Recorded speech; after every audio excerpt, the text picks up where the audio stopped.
지난 월요일과 화요일 날 저는 성령 세미나를 다녀왔었습니다. 강사로 섬겨주셨던 목사님이 연태가 얼마 안 남으신 연세 많으신 목사님이신데 목사님이 요새 기도하는 게 있다 이제 이렇게 얘기를 하셨어요. 이제 그러면서 그 자리에는 그 교회에 부목사님들 여러 명이 있었는데 이제 그 목사님들은 다 나가라 그러고 이제 저희 담임 목사님들만 같이 모인 이 자리에서 내가 좀 부끄러운 얘기 좀 하지만 이게 내 간절한 요새의 기도 제목이다 이제 라고 하시면서 하셨던 말씀이 뭐냐면 요새 하나님께 간구하기를 방언받도록 기도하고 있다 이제 이런 얘기셨습니다. 솔직히 자기는 방언을 못 받았다는 겁니다. 그런데 왜 이 나이에 방언일까? 누가 얘기하듯이 방언 받아서 뭔가 내가 대단한 자기의 능력을 드러내려고 하는 게 아니고 방언을 사모하는 것은 내 혀를 죽이시고 하나님이 내 혀를 사용하시도록 그렇게 나를 하나님 앞에 항복하기 위해 내가 방언 받기를 위해 기도하고 있다 이제 이런 얘기를 이제 하셨어요. 오순절날에 보면은 성령이 임재하셨을 때 제자들에게 나타났던 현상은 병이 낫거나 어떤 환상을 보거나 아니면은 어떤 대단한 어떤 현상적인 기적보다도 제자들에게 나타났던 현상은 불의 혀같이 갈라지는 것이 나타났다. 그래서 그들이 하나님의 큰 일을 말하기 시작했다. 이제 말씀하시잖아요. 오순절날 마가다락방에 성령님이 하셨을 때 나타났던 현상은 방언이었는데 이제 그 방언이란 소위 못 듣는 방언이 아니고 성령님이 마가다락방에 있던 제자들의 입술을 주장하셔서 하나님이 원하시는 것을 이제 말하게 이제 하셨던 것 아니겠어요? 그래서 자신이 방언을 사모하는 것, 그것은 나를 죽이시고 그리고 나를 하나님이 마음껏 사용하시는 은혜를 힘입기 원해서 그래서 방언을 사모한다. 특별히 방언을 사모하는 이유는 성령님이 이끄시는 대로 3시간이고 4시간이고 5시간이고 마음껏 성령님과 하나가 돼서 기도의 임재 가운데 들어가고 싶은데 그것이 방언을 통해서 나를 그렇게 사용하시도록 그런 하나님의 임재를 구하고 있다라고 하는 이제 그러한 얘기셨어요. 그 목사님은 굉장히 우리 감리교회에 행정의 완전 달인이다라고 얘기할 정도로 소위 제갈량이라고 부를 정도로 굉장히 이렇게 명석하고 그리고 굉장히 똑똑하고 아주 냉철한 이제 분이시거든요. 이제 그분이 실은 내가 지금까지 내 머리와 또 내 지식을 통해서 내가 살았고 목회하고 내가 지금까지 내 인생의 길을 걸어왔다면 이제는 성령님께 나를 완전히 내어 맡기고 싶다라고 하는 그런 의미로 이제 방언을 받기를 사모하고 있다라고 하는 그런 말씀이셨습니다. 오늘 우리가 이 사무엘에게도 도피했던 그 다윗의 모습을 보면은요, 다윗이 사울이 이제 다윗을 죽이려고 그러잖아요. 그랬을 때 다윗이 이제 도피했던 곳이 사무엘이 있던 그 라마의 나요시였어요. 이 나요세는 선지학교가 이제 있는 곳이었거든요. 그런데 오늘 여기 19절에 보면 어떤 사람이 사울에게 이제 알려주잖아요. 다윗이 지금 라마 나요시에 숨어 있습니다. 이렇게 얘기하잖아요. 그랬더니 이제 사울이 다윗을 잡으려고 전령들을 보내요. 그런데 그때 이 전령들이 선지자 무리가 예언하는 것, 그리고 사무엘이 딱 그들의 지도자로 서 있는 것을 이렇게 딱 봤을 때 하나님의 영이 임하는 것을 경험하거든요. 이 전령들 안에 성령님이 임재하세요. 아주 강하게 그들에게 임하셨던 것을 볼 수가 있어요. 그래서 그들이 했던 일은 예언을 했던 거거든요. 그래서 그들이 다윗을 잡는데 그들이 목적을 다했던 게 아니고 오히려 성령께 사로잡혀서 예언하는 그러한 일을 하면서 다윗은 붙잡지도 못하는 이제 그러한 모습들을 보였다는 겁니다. 그래서 21절에 어떤 사람이 그거를 사울에게 이제 알리잖아요. 전령들, 당신이 보낸 전령들이 다윗을 잡기는커녕 성령께 사로잡혀서 예언하고 있습니다. 이제 이렇게 얘기하잖아요.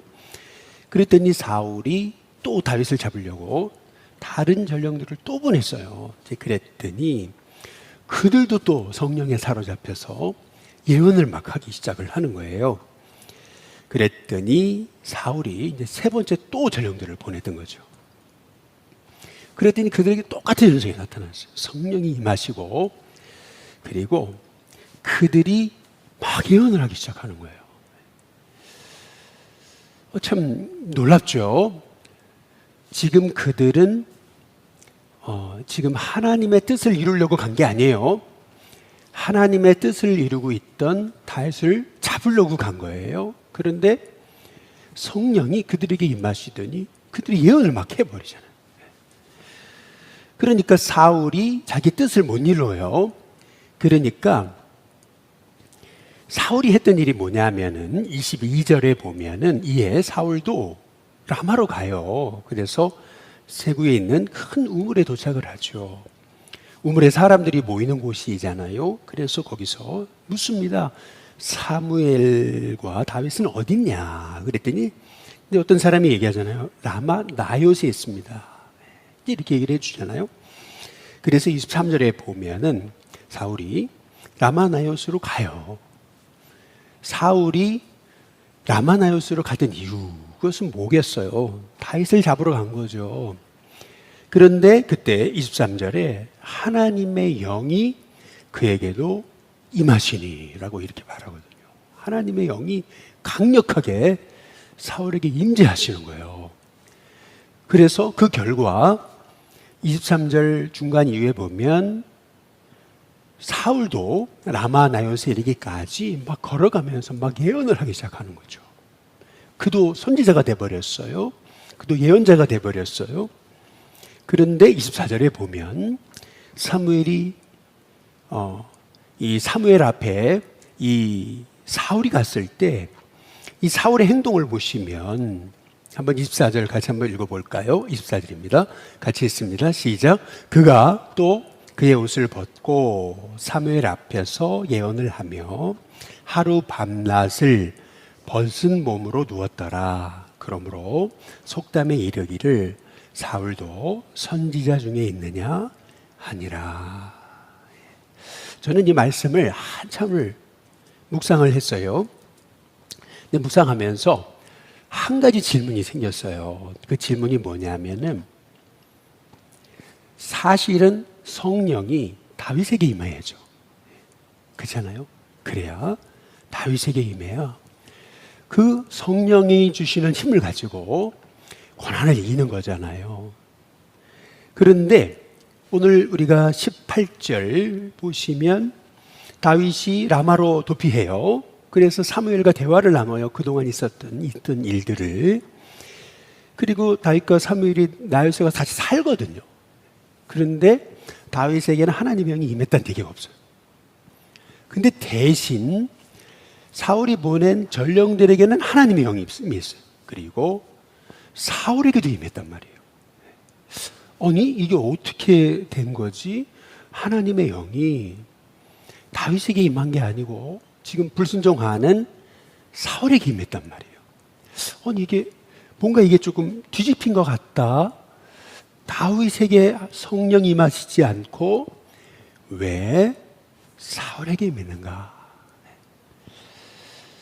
제가 어제 우리 회원동에 우리 노인정에 새로 되신 회장님을 가서 좀 인사하고 좀 우리 선교하는데 좀 도움이 돼달라고 이제 좀 부탁하기 위해서 만났어요.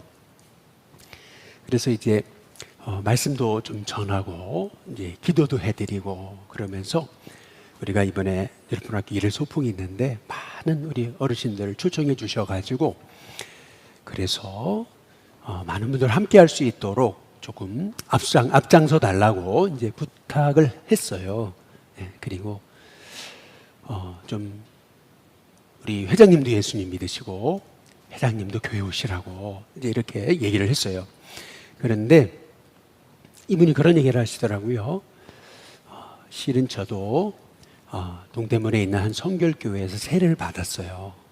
그래서 저는 그 교회를 떠날 수는 없습니다. 그래서 그 교회를 다니고 있습니다. 이제 이렇게 얘기를 하시더라고요. 너무 잘 되셨네요. 이제 그런데 대신 수요일이나 금요일이나 다른 예배는 조금 기회가 될 때 좀 올게요. 이런 얘기를 이제 했어요. 이제 그런데 이분이 이제 그런 얘기를 하시더라고요.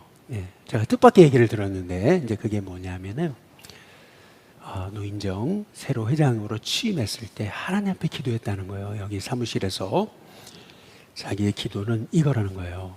하나님께 항복합니다. 이런 표현을 쓰시더라고요. 하나님께 항복합니다. 사명 주시고 사명 감당케 하옵소서. 이렇게 기도했다는 거예요. 저는 그 얘기가 하루 종일 영혼에 남더라고요. 하나님께 항복합니다.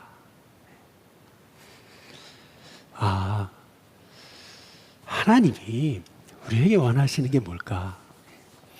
왜 다윗에게가 아니고 사울에게 하나님 영이 임하셨던 걸까? 왜 전령들에게 다윗을 잡으려고 온 전령들에게 한 번도 아니고 3번 보냈는데 올 때마다 하나님의 영이 임해서 그들이 다윗을 잡아 죽이지 못하게 했을까? 그 이유가 뭘까? 여러분 사무엘상 한번 10장에 나중에 한번 찾아보시면 거기 보면 이 사울이 이스라엘 왕으로 기름 붓게 되는 장면이 나옵니다. 그때 사울이 왕으로 부름받으면서 그때 하나님이 사울을 세우셨다는 사인이 뭐냐면 하나님의 영이 임하세요. 그리고요 사울이 예언합니다. 지금 오늘 여기 사무엘상 19장에 우리가 함께 읽었던 말씀과 똑같은 모습이 나옵니다. 그래서 막 사울이 예언을 해요. 그러니까 그때 사람들이 했던 말이 뭐냐면 오늘 24절 사람들이 했던 말 이게 속담이 돼버렸어요. 사울도 선지자 중에 있느냐 이렇게. 다시 말해서 사무엘상 10장과 사무엘상 오늘 19장은 똑같은 세팅입니다. 똑같은 역사가 일어났어요. 왜 하나님이 한 번도 아니고 2번이나 이런 일을 처음에는 하나님의 뜻에 엎드리는 사울에게 하나님 영이 임했고요. 또 한 번은 불순종하는 사울에게 하나님 영이 임했어요. 그러나 오늘 이 2번의 성령님의 임재는요 똑같은 사인인 거죠. 그것은 뭐냐면은 우리 하나님이 모세를 부르시면서 말씀하시잖아요. 내 발에서 신을 벗어라 라고 말씀하시잖아요. 이 신을 벗으라는 말의 뜻이 무엇입니까? 우리가 이력서라고 얘기할 때 이력서 할 때 이는 신발리를 쓰는 거죠.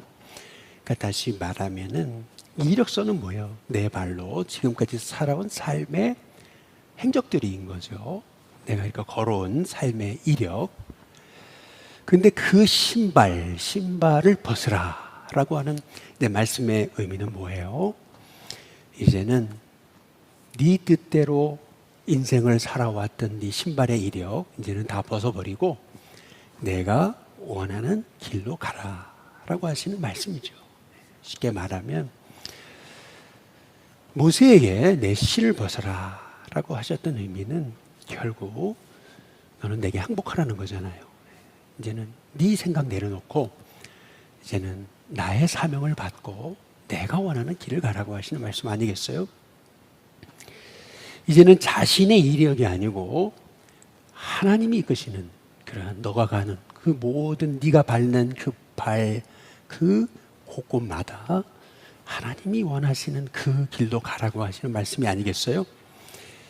그래서 우리 예수님이 베드로를 부르셨을 때 하셨던 말씀 중에 요한복음 21장에 보면 네가 젊어서는 원하는 대로 스스로 띠뛰고 다녔지만 이렇게 얘기합니다. 네가 젊었을 때는 네 원하는 대로 네 발자국이 네 원하는 대로 다 다녔지만은 늙어서는 네가 팔을 벌린다 그랬습니다. 이게 무슨 뜻일까요? 가만히 생각을 해보니까 그거잖아요. 이렇게 딱 이제 예를 들어서 우리가 뭐 물건을 훔쳤다가 경찰한테 붙잡혀요. 그랬을 때 결국에는 수갑에 치여진다면은 두 팔 벌려야 되잖아요. 예를 들면. 그러니까 이제 항복의 의미인 거죠. 내 팔을 벌리니 남이 내게 띠띠우고 네가 원치 않은 곳으로 데려갈 것이다. 이제 이렇게 이제 말씀하고 계시잖아요. 결국 하나님이 사울에게 그를 부르셨을 때 하나님의 영이 강력하게 임하실 거예요. 그리고 지금 사무엘상 19장에도 강력하게 성령이 임하세요. 이 말씀의 의미가 뭘까? 결국에는요, 하나님이 사울에게 원하셨던 것은 자신의 모든 그 뜻을 내려놓으라. 항복해라. 이제는 너는 내 종 아니냐? 내 원하는 길을 가야 되지 않겠냐?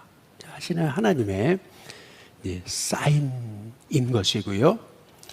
그런데 오늘 여기 말씀에 보면은 사무엘상 10장과 사무엘상 19장을 비교했을 때 없는 얘기가 나와요. 19장에 10장에 없는 얘기가 나와요. 그게 오늘 함께 읽으신 24절이죠.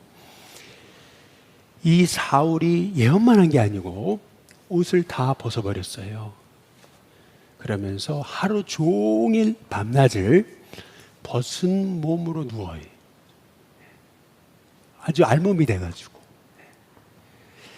그것도 사무엘 앞에서 말이죠. 오늘 이 말씀의 의미가 뭘까라고 하는 것을 생각해 봤을 때 우리가 주님 원하시는 삶을 살지 않으면 우리는 이렇게 알몸과 같은 신세가 될 수 있음을 우리 하나님이 우리에게 말씀하시는 것이 아닌가라고 하는 생각을 해보면서 오늘 우리가 이 새벽에 하나님, 우리 하나님이 원하시는 그 삶을 살게 하시되 하나님 이제 우리가 끊임없이 하나님 앞에 내 뜻은 항복합니다. 주님이 나를 원하시는 것으로 나를 이끌어 주옵소서. 그렇게 주님이 원하시는 길을 가게 될 때 우리는 알몸으로 벗은 몸으로 부끄러운 인생이 되지 않게 된다는 거죠. 결국에는 우리의 뜻이 아니고 우리의 이력이 아니고 하나님이 원하시는 그 길을 가게 될 때 우리의 걸음이 그렇게 됐을 때 결국에는 하나님이 우리를 새 옷을 입혀주시고 그래서 하나님이 결국 우리를 통해 영광 받으시는 은혜를 우리에게 덧입혀 주실 줄로 믿습니다.